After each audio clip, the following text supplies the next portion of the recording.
ski trip.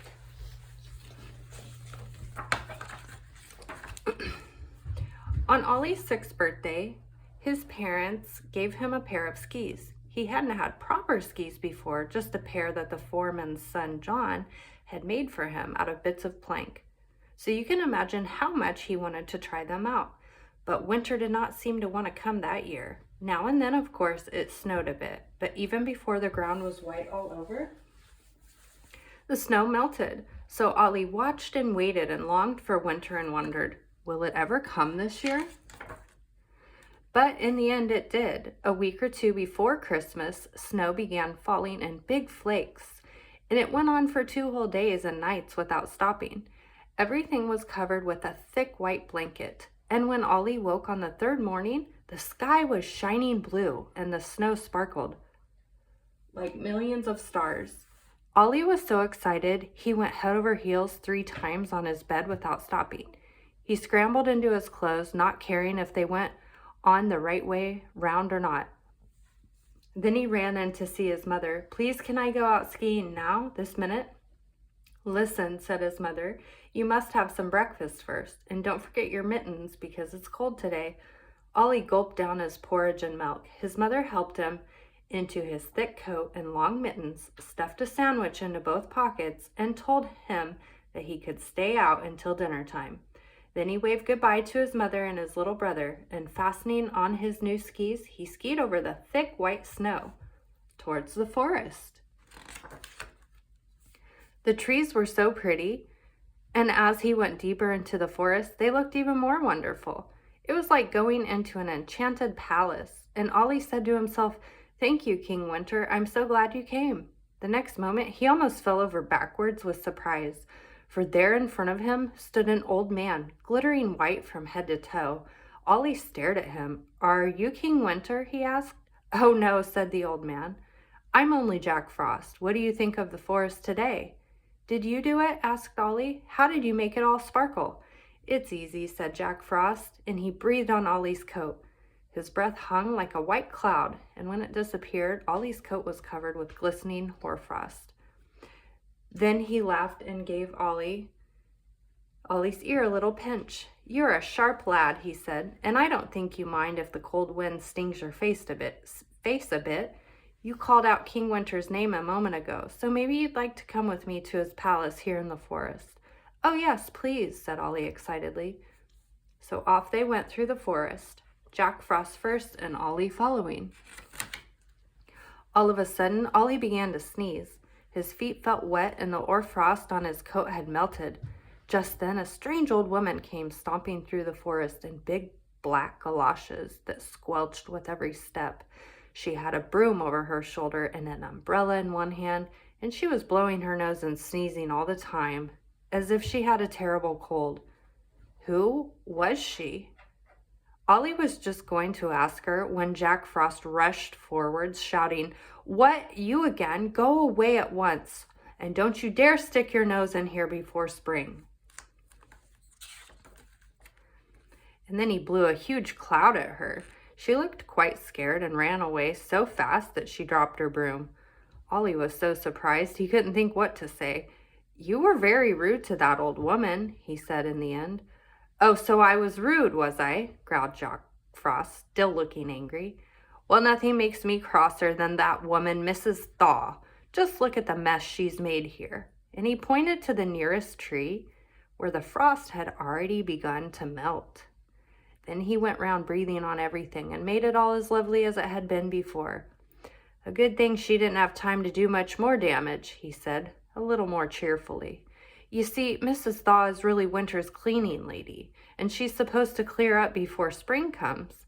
But she's so stupid she never knows when she is meant to come, and even turns up with her slush in the middle of winter and wrecks everything. You only have to turn your back, and there she is.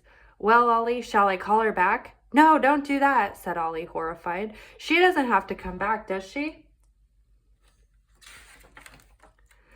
Oh no, I've scared her away for a long time now, Jack Frost said. But you can never be quite sure with her. I'd make the most of the snow if I were you, and I'd use my skis every day. But now we must hurry. It's not far to King Winter's palace.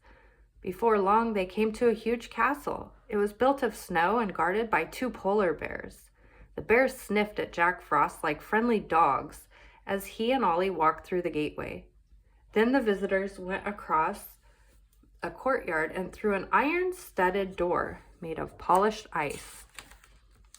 They came into a huge room, and at the far end 2 walruses stood beside a throne of ice. There sat King Winter, and his calm face looked stern. For the first time, Ollie shivered and felt a little afraid, but Jack Frost led him up to the throne. "This is a very nice boy, Your Majesty," he said. "A little while ago, he was so pleased that you had arrived that he was calling your name in the forest."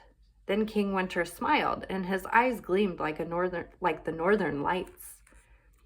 "I'm glad to hear it," he said. "You do know how to ski, I suppose?" "Oh, yes," said Ollie. "And toboggan?" "Yes, head first and feet first, and sideways too," said Ollie. "And skate?" "I haven't got any skates," said Ollie. "No reason why you shouldn't have some," said King Winter. "But now that you're here, would you like to look round my palace?" And he nodded to Ollie, and Ollie bowed, a very deep bow, and followed Jack Frost into the next room. The walls and the high curved ceiling were made of hard-packed snow. A fire burned in the middle of the floor, and the smoke went out through a hole in the roof. Round the fire sat little people, working away happily. The men were making ski boots, and the women were knitting thick socks. They were so busy they hardly had time to look up. Jack Frost didn't like the fire, so he hurried through the room quickly.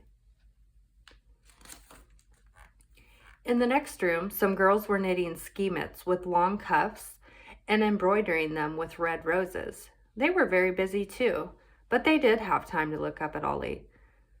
Then came the room that looked like a big workshop, where some boys were building skis and toboggans and sleds, while in one corner others were making skate blades. They all worked so fast that Ollie watched and wished that he was as clever with his hands as they were.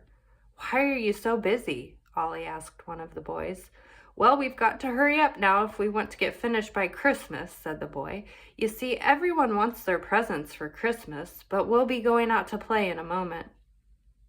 Just then a gong sounded, and all the children streamed out, sweeping Ollie along with them. And what a time he had! Everyone wanted to play with Ollie, and he joined in with everything. First, they skied down a slope with big dips in it. Then they taught Ollie to skate on the pond.